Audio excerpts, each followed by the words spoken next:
জাহিদ মোল্লা ব্যবসার পাশাপাশি শখের বশে লালন পালন করেন রেসিং পিজিয়ন।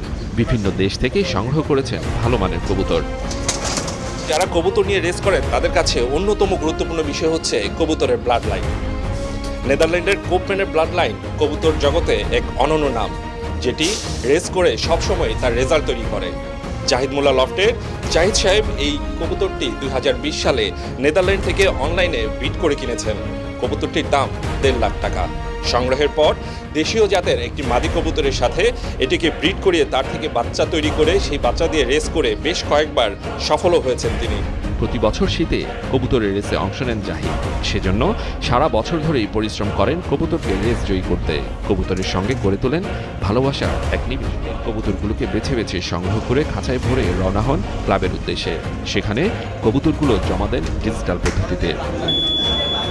রেসে অংশ নিতে জাহিদের মতো আরও অনেক প্রতিযোগী সিএনজি, রিকশা বা মোটরসাইকেলে করে কবুতর জমা দিতে আসেন ক্লাবে কবুতর জমা নেওয়া শেষ হলে সেগুলোকে পিকআপে উঠিয়ে ঢাকা থেকে 400 থেকে 500 কিলোমিটার দূরের স্থানে নিয়ে যাওয়া হয়। আমাদেরকে নির্দেশনা দিচ্ছে ওইখানে যাওয়ার পরে ওয়েদার যদি পরিষ্কার থাকে তাহলে আমাদের কবুতর আমরা ছেড়ে দেব।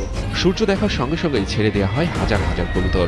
শুরু হয় প্রতিযোগিতা গন্তব্যে ফিরে আসার। এক কবুতর আরেক কবুতরের সাথে পাল্লা দিয়ে গতি বাড়িয়ে ছুটতে থাকে নিজের বাসার দিকে।